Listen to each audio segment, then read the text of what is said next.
Bapak Ibu sidang jamaah salat subuh yang dirahmati Allah. Hari yang pertama dan utama adalah kita mengucap syukur kepada Allah Subhanahu wa taala yang telah memberi nikmat kepada kita, salah satunya adalah nikmat Islam, nikmat sehat, nikmat bisa berkumpul dalam majelis taklim ini yang insya Allah mudah-mudahan membawa manfaat bagi kita. Kali ini kami akan membahas tentang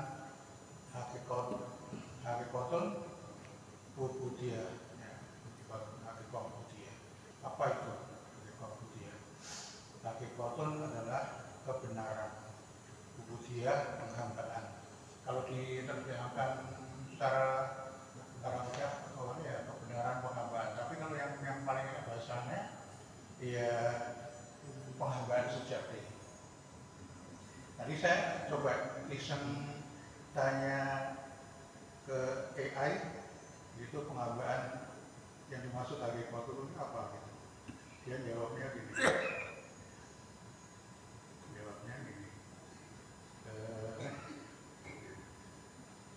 Yaitu berarti penghambaan atau pengabdian gitu ya. Dalam konteks Islam, ubudiyah merujuk pada penghambaan atau pengabdian kepada Allah Subhanahu wa taala gitu. Mari kita sampaikan sholawat dan salam kita kepada Nabi kita, Nabi Muhammad SAW, yang insya Allah kita nantikan syafaat di hari yang kiamat. Jadi gini, kitab ini diberikan oleh guru kami Ustaz Kiai Haji Ainul Yakin, yang saya pelajari dengan Pak Adi itu baru sampai halaman 11 ya Pak Adi.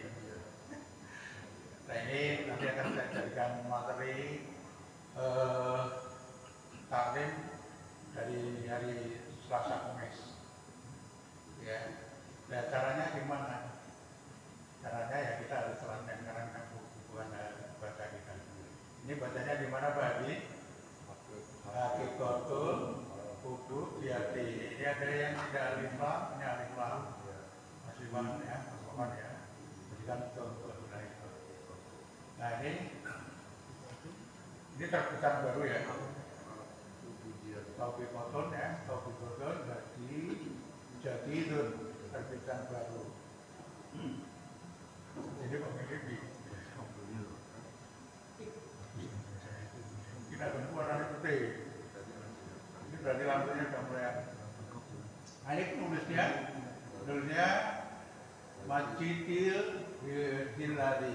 Ya baik, Bapak Ibu saudara, kita akan bahas pagi ini tentang, ini masih tahun 2010 ya. Ini termasuk yang bukan kitab klasik nih, kitab kontemporer, tapi yang lumayan. Muqaddimah tuh ya. Siapa yang mau bantu baca? Kok bareng-bareng? Ya, supaya hidup ya bahasannya. Coba bismillahirrahmanirrahim. Alhamdulillahirabbil alamin. Wassalatu wassalamu ala khairil mursalin sayyidina Muhammad wa ala alihi wa sahbihi ajmain. Amma ba'd. Kita lanjutkan dulu ya, atau diartikan dulu ya, mudah-mudahan. Segala puji milik Allah Tuhan semesta, salawat dan salam semoga tercurah atas Rasul terbaik bagi baginda kita Muhammad SAW, dan semoga tercurah atas keluarga beliau dan sahabat beliau semuanya. Adapun setelah itu, amabat wafi terus yaumi wafi yaumin ya minal ayami jahaba salah satu minas sahabati ridwanullahi ya ridwanullahi alaihim ila buyuti aswaji an-nabiyyi sallallahu alaihi wasallam. Ini lamnya lam ta'lil ya. Lisa'alu an ibadatihi hatta yajidu khutwahu. Wala biru bi qadari tilka ibadati ka'annahu taqoluha ai kita biru ya ini firman kita biruha qolilatan ini dari mabuk karena sudah ada mabuknya ini mabuknya ya sampai ini dulu ya ini saya nulis aku ini ya bertanya kepengen bisa masuk kitab ya. Jadi semua ada yang saya sembunyikan ini dari guru kami tak gondol tak uncal direne dengan apa nih merucut dua orang mudah-mudahan ditangkap ya itu ya apa artinya ya. Jadi masing-masing kita dalam memakmurkan masjid dengan sesuai dengan kemampuannya masing-masing. Kalau saya bisanya ngaturi taklim kayak gini, tapi yang memamerkan Masjid Bagus Salam di luar juga ada. Jadi keduanya berjalan seiring itu menjadikan baik. Coba wafi pada suatu yaumi hari minal ayami dari beberapa hari dahaba itu pergi benar. Salah satu 3 orang min sahabati dari para sahabat jamaah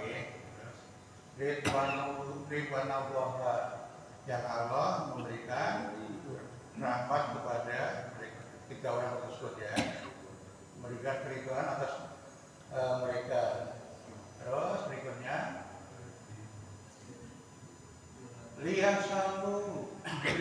yasalu agar mereka bertanya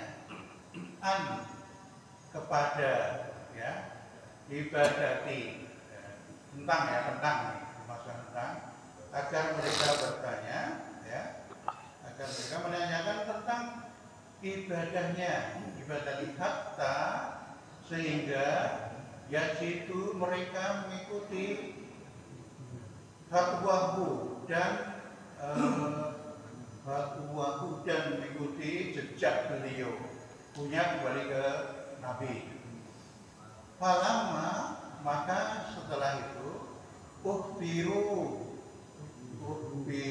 itu maka tatkala mereka dikabari bikodarin dengan takaran tilka dia ibadahnya ka'annahum seakan-akan taqoluha itu seakan-akan mereka ya seakan-akan mereka menganggap ibadahnya Nabi itu sedikit. Iktabiruha ibadahnya Rasulullah itu qolilatan sedikit. Waqalu dan mereka berkata, aina di mana atau bagaimana nahnu kita posisinya dari Nabi Muhammad ya alaihi salatu wassalam waqad dan sungguh gufiralahu beliau telah diampuni baginya. Tapi mana dari bacanya sampai mana ya, sampai sini ya makot takot dama apa yang telah dijalankan min dunihi dari dosa-dosa beliau yang telah terdahulu dan apa yang di akhirnya.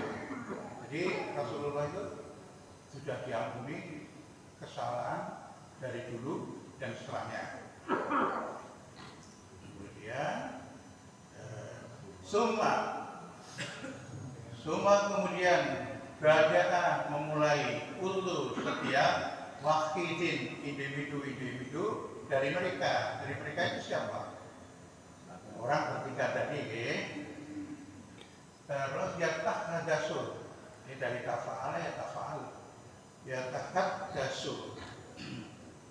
Kemudian mereka masing-masing individu dan mereka berbicara tentang ibadah ini ibadahnya. Faqala ahaduhum, terus maka mereka salah satu di antaranya berkata, ana fasoli laili. Fasoli ini berarti laila.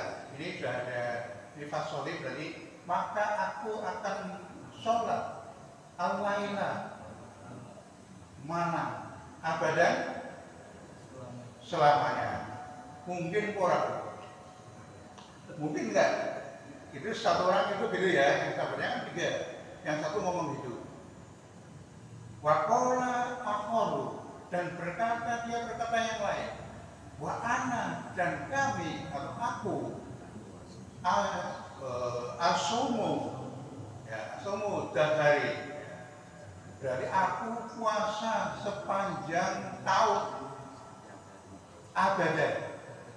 Sepanjang tahun poso honor. Ada enggak? Kuat enggak kira-kira?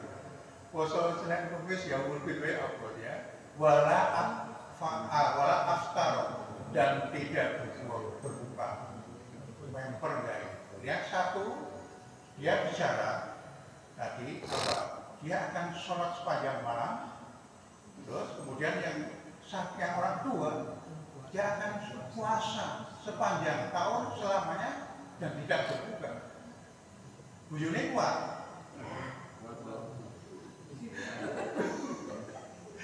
Kuat buyun. Ya terus berikutnya waqala, dan dia berkata yang lain. Wa ana. Nah, ya. Dan aku iktajala akan menjauhi anisa, ya perempuan wanita, fala, dan tidak atawaju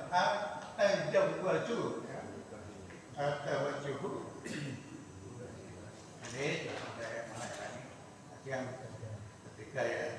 Dan aku akan menjauhi wanita, ya, sehingga tadi hatari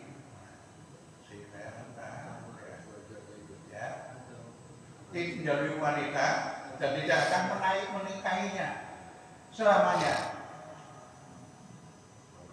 Ini jadi kalau pengen menganggap ibadah Rasulullah itu kecil, maka tidak orang itu berlomba-lomba. Aku apa mau tadi yang pertama sholat sepanjang malam. Padahal aku nulis begini dengan begini diut gitu. Nah, terus yang kedua tadi kan puasa sepanjang tahun, orang tahu.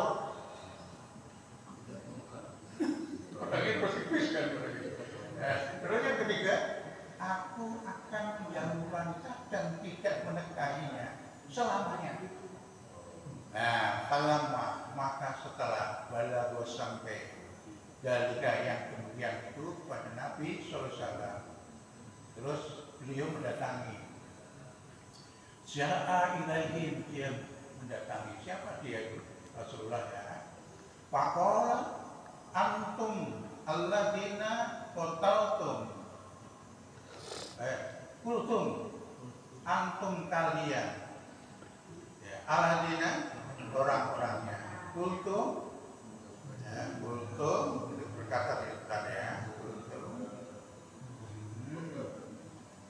Apa kalian telah demikian? Ini terus apakah kalian orang-orang yang tadi mengatakan ini itu tadi itu kada yang ngomongin tadi ya, yang orang bertiga itu kan diklarifikasi sama Rasul. Kok ngomong itu kan koyang ini, termasuk yang tadi apa tidak akan menikah, ada yang berpuasa sepanjang tahun, kemudian ada yang sholat malam terus-menerus. Terus amma adapun ini aku syakum, aku orang yang paling takut kepada Allah, lillahi wa'at Qawwum, dan aku adalah orang yang paling bertakwa daripada kalian kepada Allah. Lagi ini akan tetapi ya, asumu, aku puasa, akfaru, aku juga berbuka. Loh, itu Rasulullah itu yang dijamin manusia paling istimewa, orang manusia.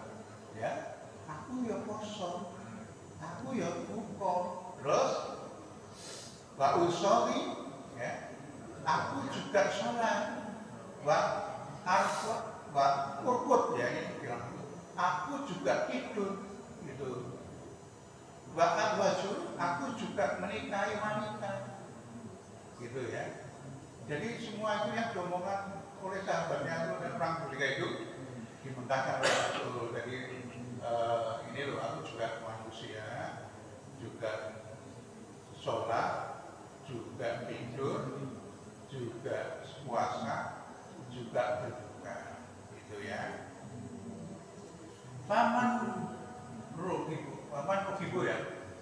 Dan barang siapa rugibu sunnati, mengingkari sunatku, falaisa minni, maka dia bukan golonganku, ya, gitu ya. Dari sini ada yang mau ditanyakan. Nah ini nanti karena kalau Selasa dan Kamis itu waktunya cuma 40 menit, kita harokati pertama, hari pertama saatnya dai. Kemudian yang hari kedua kita mengkiro, gitu ya. Jadi kenapa ini dibuat di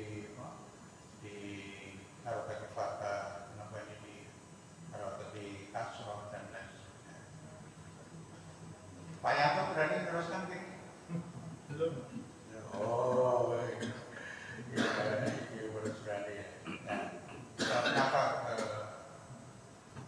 kita di abad ke-17 abad ke-17 ketika umat Islam sudah settle, jadi nyaman dalam kedudukan yang nyaman itu, maka oleh musuh-musuh Islam itu bagaimana cara merobohkan bangunan Islam itu, maka dia dijauhkan dari Al-Quran, kemudian dijauhkan dari bahasa Arab.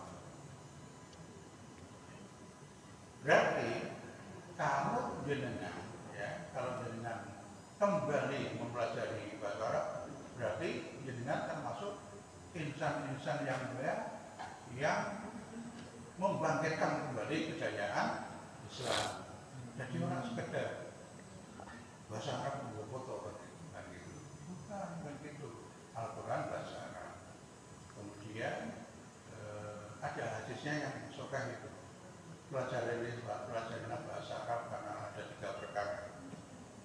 Yang pertama, aku orang Arab. Rasulullah mendikung itu. Terus yang kedua, Al-Quran berbahasa Arab. Terus yang ketiga, bahasa surga, bahasa Arab. Tapi besok yang awake dhewe ning dunya iki ora iso bahasa Arab. Ning swarga wis automatically iso bahasa Arab. Cuma enang dunya kita mau nyecep ilmu ndak untungnya apa sih? Kita seperti ini, kita bisa memahami kitab-kitab yang seperti ini. Nah, dalam mempelajari agama Islam itu minimal ada 3 perkara. Yang pertama adalah mempelajari Al-Quran apa adanya. Apa adanya maksudnya apa? Seutuhnya. Seutuhnya ini maksudnya gimana? Bahwa setiap ayat yang di Al-Quran itu setara, semuanya harus dipelajari dan diterapkan. Kalau tidak percaya, buka coba surat Al-Ahzab, surat 33 ayat 36. Di situ ada perintah bahwa jenengan harus mempelajari Islam secara kafah. Ini yang ngomong Al-Quran. Ketika Al-Quran itu semua ayat itu harus dipelajari dan ditunjukkan di surat Al-Ahzab nomor 36, maka kewajiban kita adalah mempelajari Al-Quran tidak hanya sebagai pengetahuan. Gitu ya. Nah, terus mati.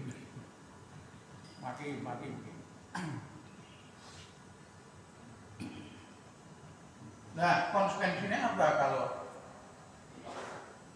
kalau kita tidak mempelajari atau melaksanakan Islam secara kafah? Silakan buka dengan surat Al-Maidah ayat 44, 45 dan 47. Yang pertama adalah kafir, yang berikutnya adalah fasik, yang berikutnya munafik. Itu ya. Nah itu. Nah terus bagaimana kalau dengan kondisi seperti ini kita yang menerapkan syariat Islam itu adalah negara. Nah kita tidak coba kembali renungkan dengan tadi saya ulangi ya, sepakat kalau Al-Quran itu semuanya ayat-ayat itu kedudukannya sama, dalilnya qat'i. Kalau sudah dalilnya qat'i tidak terbantahkan, mau tidak mau harus samina wa ta'na. Nah karena kita tidak melaksanakan salah satu, tidak melaksanakan itu, kita dosa nggak? Kalau diperintah Allah tidak melaksanakan, dosa nggak? Iya, dosa. Berarti apa ini? Jangan ini wong soleh bodoh. Nek soleh murni bener ya enggak ya? Ya itu yang harus kita renungkan bahwa kita itu dosa. Terus nek dosa orang ngapain apa? Misalnya kita gini, awake dhewe nanggon negara Republik Indonesia ini, saya tidak dalam kapasitas menjelek-jelekan, cuma kita ngundang. Artinya mayoritas Islam, tetapi kita belum menegakkan syariat Islam. Bukan salah kita, karena itu domainnya kepala negara. Tapi yang jelas ketika jenengan sudah mengaku dosa tadi, terus actionnya apa? Kan gitu.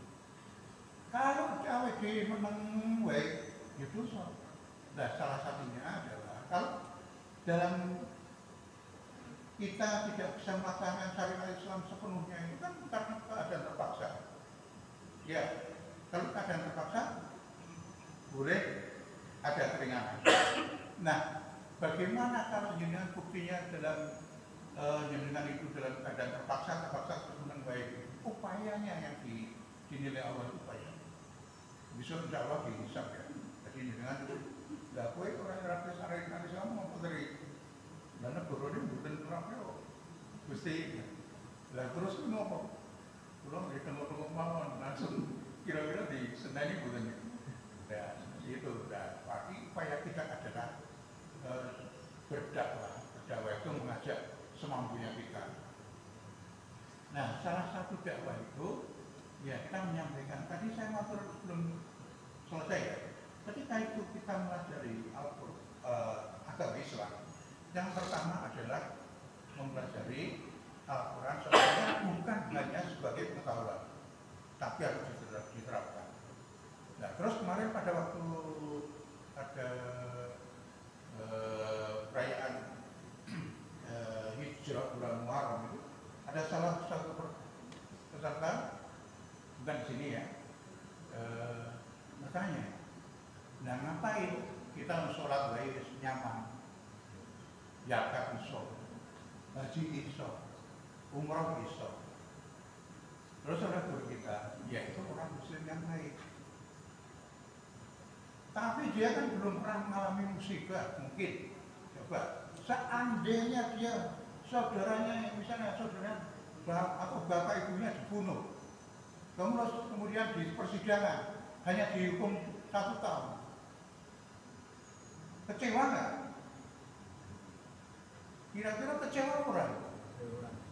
Itu, dan kan dirasakan kan tidak ada apa-apa yang nyaman-nyaman saja. Nah, syariat Islam itu dijalankan dalam rangka supaya kita aman. Aman di mana? Ya di dunia dan di akhirat. Wong dede urung bisa menjalankan, bukan salah kita, tapi kita tetap dosa kalau kita tidak menang baik. Gitu ya. Pernah ngaji yang seperti ini? Iya, karena ngaji seperti ini nggak populer. Tapi ini penting bagi jenengan. Saya membuat jenengan semua. Sebenarnya WDW ini dosa loh. Karena jalan kalian itu dosa. Dosanya dari mana? Dari kok kamu sok tahu? Ini kita sepakat tadi bahwa Al-Quran itu adalah harus dijalankan. Semua ayat itu setara. Nah, kok kayak gini nyari, coba gini. Yang kita ambil contoh aja. Kalau ukuran kita melaksanakan ini, kita ambil contoh kutiba alaikum syiyam, ya. Itu kan dijalankan. Ya. Tapi yang lain kita kembalikan mundur sedikit ke ayat yang kutiba alaikum qital, perang. Sudah dijalankan belum? Perang itu intinya yang jihad. Sekarang gini lagi. Kalau kita misalnya menyelesaikan Papua itu, ini kan tak ada prajurit piro. Ada yang pernah menghitung? Banyak. Tapi ketika pemimpin kita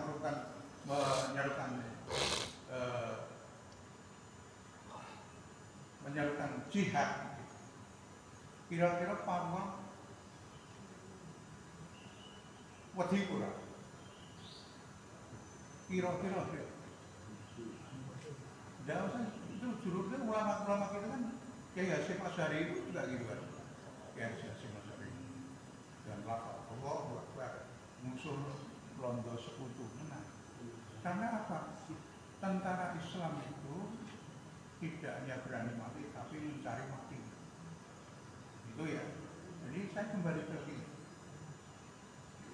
bahwa sesungguhnya kita itu baru menjalankan syariat Islam, hukum Islam itu baru prasmanan. Sing penak-penak dijupuk. Misalnya ayat tentang zakat, rebutan bagi amil zakat. Ayat tentang haji, rebutan dari penyelenggara haji. Tapi ketika orang berbicara tentang syariat Islam, orang berebut apa? Mengumpat. Padahal orang Islam. Fakta enggak ini yang seperti yang saya omongkan ini benar enggak? Saya tidak mencari pembenaran, tapi faktanya ini begitu enggak? Seperti coba tadi misalnya ayat jihad kita laksanakan. Jadi pemimpin negara menyiapkan jihad pada Papua. Kira-kira Papua digrik kurang. Wong piro sih wong Papua. Sedangkan kita orang Muslim berapa? Banyak. Sudah terbukti ketika kita didolimi orang kafir di Maluku. Habib Rizik sana, ampun dia. Nah, ketika orang kafir kalah, dia minta senjata. Itu salah satu contoh. Nah, maka itu saya membuka penggali penjelasan semua jika mau. Karena jika mau ya, kalau tidak mau ya tidak apa-apa. Itu kan urusan pribadi masing-masing dan sampai masing-masing. Tapi yang penting adalah tadi bahwa kita itu kalau tidak melaksanakan perintah Allah itu melanggar berarti konsekuensinya besar. Baik, kita kembali ke sini ya, kita teruskan. Jadi memang maka ini tadi yang pertama, yang kedua saya bahas. Yang pertama adalah kita mempelajari Al-Quran dan Al-Quran bukan hanya sekedar pengetahuan, tapi harus dilaksanakan apapun konsekuensinya. Terus yang kedua adalah juga melembutkan hati. Nah ini pelajaran melembutkan hati. Jadi nanti ke belakang ini terusannya itu bahwa kita adalah adalah makhluk yang lemah, yang sangat lemah, maka perlu menghamba kepada Allah. Nah hamba itu biasanya hamba yang lemah. Sampai cairan darah, katakan dalam darah kita itu diurusi sama Allah. Nanti di halaman-halaman berikutnya. Kemudian ya semuanya tidak hanya bergantung kepada Allah. Maka itu kita tidak boleh sembrono. Maka di judul tadi adalah hakikatun ubudiyati, yaitu penghambaan sejati. Kita lanjutkan deh. Monggo di bawah sekarang. Tadi kan hadis ini yang kedua aja. sunnati falaisa minni. Barang siapa tidak mengikuti sunnah, maka bukan dari golonganku. Silakan dibaca bareng.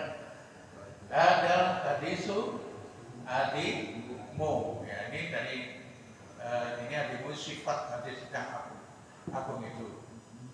Yu'alimuna ya. Ibrot ibrot fi sabakis sa'irina ilallahi laisat di kasroti ibadati jawarihi bal ibrotu bima fi bulubi min ma'anil ubudiyatillahi azza wa jalla. Amma ini la akhrisakum lillahi wa aqokum lahu. Ya, kita artikan ya. Ada hadisul hadimu. Ini berarti hadis yang agung ini ya, yu'alimuna mengingatkan kepada kita annal aqrara, bahwa yang menjadi hukum, menjadi ukuran, yang menjadi ukuran di dalam perlombaan orang-orang yang berjalan di jalan Allah, ya, azza wa jalla.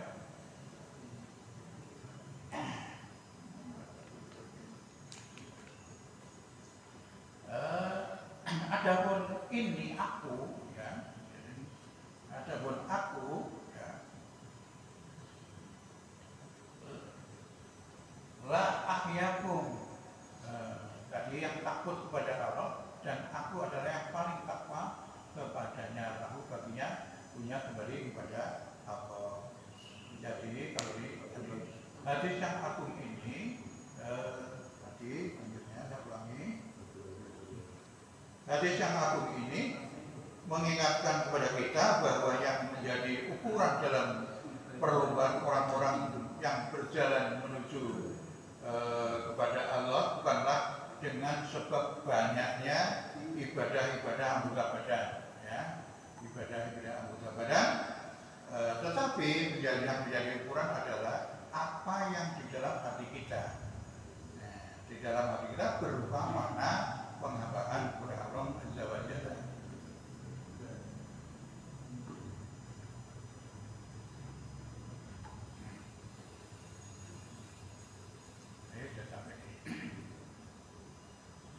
Nah, terus an-ghaniyu, ya, an-bayani, an-ibadata, an-nal ibadata, ya, jawarihi dia ad-duhuri wasakali alladhi min qolalahu yat haru. Ya, benar.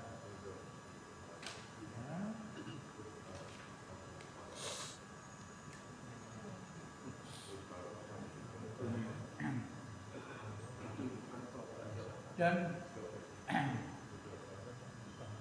Dan tidak butuh terhadap penjelasannya. Jadi yang adapun sesungguhnya saya adalah yang paling patuh kepada Allah dan yang paling takwa di antara kalian kepada Allah ini, yang ini ahyakum.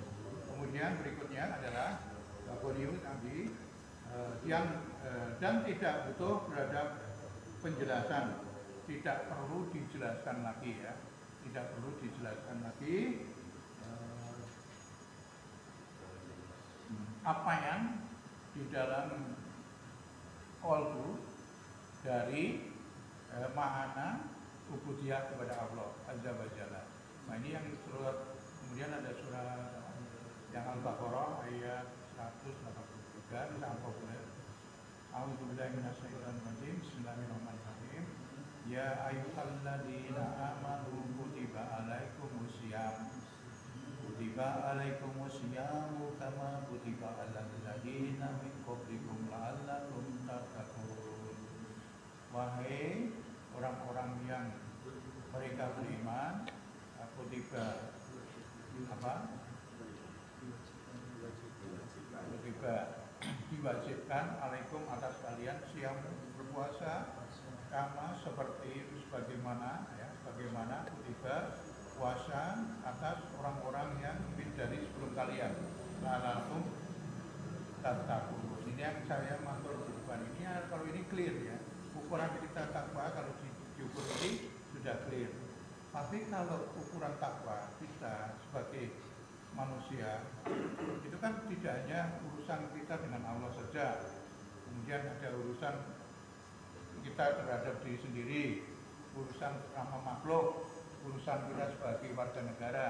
Ya, jadi contohnya ya, kalau kita kembali yang kutiba ala umum kita kalau diwajibkan perang kita belum dilaksanakan. Kemudian kutiba ala umum kisos kan juga tidak dilaksanakan. Bukan salah kita, karena kita adalah bukan yang mempunyai kekuasaan. Namun tetap kita adalah termasuk orang yang dapat dosa.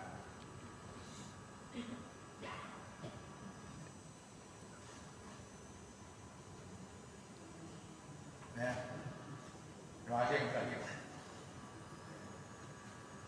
Mungkin dari pembukaan sampai ayat ini dulu. Kalau Bapak Ibu yang menjadi bertanya yang terkaitnya dengan penambahan ini ada beberapa pembukaan saja ya. Tapi saya matur ke penyelenggara bahwa ini adalah salah satu menumbuhkan hati, perbuatan hati. Jadi yang pertama tadi kalau kita mau belajar agama Islam, yang pertama adalah melaksanakan Al-Quran apa adanya, artinya secara kafah. Kemudian kita juga belajar melembutkan hati, salah satunya ini yang saya ambil sudah boleh dengan tasawuf boleh. Kemudian yang pernah dibawakan oleh Pak Haji itu yang Islahul Nufus itu juga melembutkan hati. Yang ketiga, kita mengembalikan penyimpangan-penyimpangan yang di dalam Al-Quran, ya termasuk tadi penyimpangan itu baik disengaja maupun tidak sengaja atas ulah kita atau kita hanya sebagai penerima saja, kita juga mengembalikan ke yang kedua sebenarnya. Untuk sementara saya sampaikan sampai sini aja dulu, karena saya mampunya baru menerjemahkan sampai itu. Nah, ketika kita sebagai orang yang biasa, kita bukan apa-apa, bukan penguasa, bukan orang pintar, bukan ulama, bukan apa. Terus supaya kita menunjukkan kepada bahwa kita itu bersungguh-sungguh. Nah, kita menyalurkan menasihati penguasa bagaimana? Kalau kita tidak bisa langsung, yang menyalur melalui beberapa orang yang punya akses ke sana. Tapi kalau kita tidak melakukan apa-apa, nah, kita sangat berisiko. Seperti contoh yang pernah disampaikan Husain Al-Sabah. Ketika orang Yahudi itu hari Sabat itu yang satunya itu memang dia melanggar ketentuan hari Sabat, orang yang biologi atau deriva. Yang golongan kedua itu dia mengetahui itu pelanggaran tapi memang baik. Terus yang satunya dia mengetahui pelanggaran tapi dia mengingatkan. Yang dari tiga ini yang mana? Ya, saya ulangi, tidak usah takut jawab. Nek orang diskusi jawab, ya ngantuk. Yang pertama di hari Sabat, orang Yahudi yang dilarang hari Sabtu mengambilkan. Ya. Yang kedua, ini ada 3 bulan. Yang golongan kedua adalah orang yang mengetahui itu pelanggaran, tapi memang baik. Yang ketiga, orang yang takut bahwa itu adalah pelanggaran. Yang selamat mana? Yang ketiga. Nah, itu. gambaran ini saya menggambarkan kepada kita semua. Nanti kalau omonganku lambe turah, dengan takon nama bahwa kita itu nek memerlukan sesuatu yang tidak pada namanya apalagi pelanggaran aturan. Nek awal dia menang baik karena tidak punya apa gimana? Silakan tanya. Mungkin jawabannya berbeda dengan kami, tapi yang jelas kalau kami mengambil kehati-hatian adalah dosa. Nah, dosa itu supaya kita bisa meminta pengampunan kepada Allah, ya kita berupaya. Emang dene besok tekan mati dan mesti mati. Aku meneh tri. Wis umure 70 barek piro ini. Saya kemarin ditegur sama lu wong tuwa kuwi malah ngono tri. Kowe wis sedang mati, jadi dawamu dikentengi. Gitu, lanjut. Orang tua sing nom sing dawa wae. Enggak, nom ya bisa mati, tua ya bisa mati. Justru yang sepuh itu timbullah semangat itu bahwa kita sudah mendekati finish, maka waktunya jangan disia-siakan untuk mengembalikan kejayaan Islam itu dengan menerapkan syariat Islam. Sangat-sangat sulit. Wong dakwah tentang syariat Islam orang populer. Sudah, di mana-mana orang populer. Yang ngendi wae harus ngomong syariat pasti dia tidak berani. Ya. Yang dulunya dicium tangan, begitu ngomong syariat ditinggal. Dan dicium tangan. Ada faktanya. Ya. Umat saya itu yang punya pondok di balik. Sebelum dia ikut dakwah syariat Islam itu, sing teko sing ngaji terang-terangan. Begitu dia dakwah menyinggung syariat Islam, bukan orang sing teko. Kemudian dia sampai disidang oleh aparat setempat, oleh RT, kok ini ya dijelaskan saja, dijelaskan dan lama-lama itu karena itulah. Jadi yang dinilai kita bukan keberhasilan dakwahnya kita, tetapi Allah melihat kita itu upayanya. Kalau kita memang benar-benar upaya menggunakan syariat Islam, Allah akan membuka jalannya. Itu ya, yang ini perlu kami sampaikan benar kepada dengan AWD seperti ini. Kondisi kita itu hampir mirip-mirip seperti pada zaman Nabi. Kalau jenengan memang cinta Rasul mau apa sih? Rasul ngapain dia? Dakwah. Kan gitu. Pak Rasul dagang. Itu bukan dari kegiatan mereka. Pertama berdakwah. Sudah dia beli. Belum Pak. Ya gitu. Ya makanya kalau kita sudah pasti orang yang mendapatkan tentang pasti bersih. Kemarin diceritakan ketika kisahnya Rasul Taif, dia kan mendakwahi kembali ke tempat ketika Rasulullah disusui. Itu.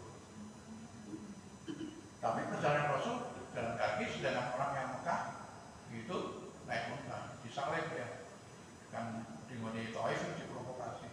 Nanti ada orang memprovokasi yang namanya ini akan cara ini menggugurkan apa yang ajaran nenek moyang kita. Nah itu terus apa? Dibalangi. Ya kalau kita memang kalau jenengan ya, ini perlu penghayatan.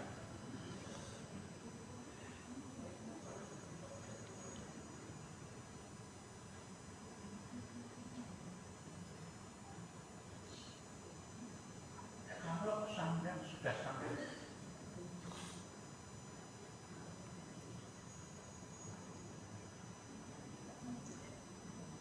ketataran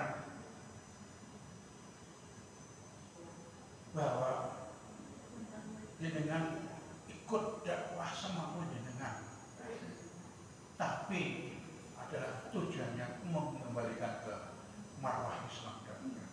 Kalau sampai sudah sampai penghayatan sampai itulah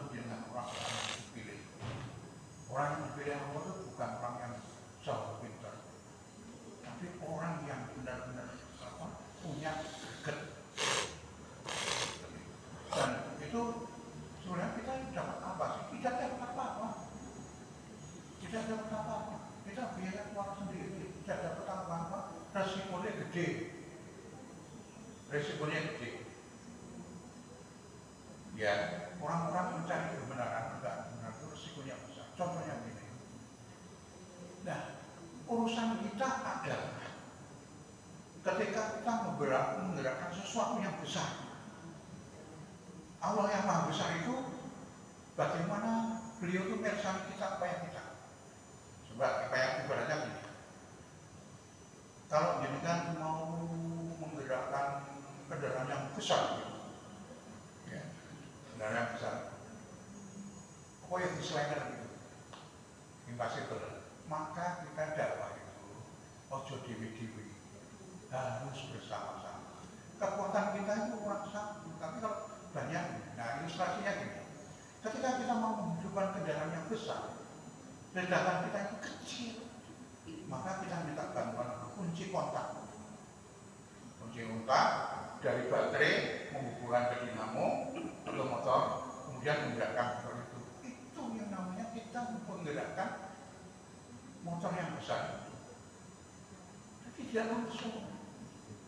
Jadi ada komponen-komponen, yaitu kita bersama-sama, ada kunci kontak, ada aki, ada motor listrik, kemudian ada akal, kemudian menggerakkan yang motor besar itu. Ilustrasinya gitu. Oke, kira-kira mirip bukan? Ya begitu itu kita. Karena awak dewe ngelengker gitu, orang iso, wong ijen, orang mampu lah. Nah, gitu. Maka Rasulullah juga ketika dihijrah ke Madinah itu sudah begitu. Dia sembunyi-sembunyi cara dakwahnya, sudah berapa, kemudian dari kelompok ini berkumpul, kemudian baru setelah kekuatannya itu sudah bisa, itu baru dakwah keluar. Ya, itu ya. Kita itu, ya itu tadi seperti kunci kontak itu aja. Kunci kontak untuk menggerakkan sesuatu yang besar supaya kendaraan itu bergerak. Itu ya. Pun bel ya. Boleh. Aku sekedar ngomong ini. Baik, itu ya kira-kira. Jadi saya tidak memprovokasi dengan semua, tapi kembali tadi bahwa dari guru-guru kita itu yang selalu tabri itu sampai mengingatkan kita bahwa kita sebagai orang Muslim jangan sekali-kali kita itu niatnya apa keduaan gitu, membaca Al-Quran hanya gitu, jangan juga itu. Seperti sekarang zaman sekarang kan kehilangan yang maknanya. Mungkin Pak Menteri besok ya yang tentang apa Al-Barjanji itu esensinya itu apa? Kan ketika pasukan Rasulullah turun semangat bertempurnya, maka kan di yang namanya Syekhuddin Al-Ayyubi siapa itu? Al-Ayyubi menyelenggarakan lomba syair yang menangkan Al-Barjanji. Tapi sekarang apa? Jenengan kalau di mana-mana kan penguruskan itu. Inti bahwa itu membangkitkan jihadnya itu tidak disentuh. Nah itu sebenarnya dua-duanya diomongin. Berjanjinya itu inti berjanji membaca malu berjanji itu juga disampaikan. Nah itu. Kalau sekarang kan sudah ada yang dikira-kira mau ganti dong. Tapi intinya jadi pokok itu dulunya. Yang itu yang sekarang harus dikembalikan itu. Maka tadi saya matur dengan bahwa kita itu yang ketiga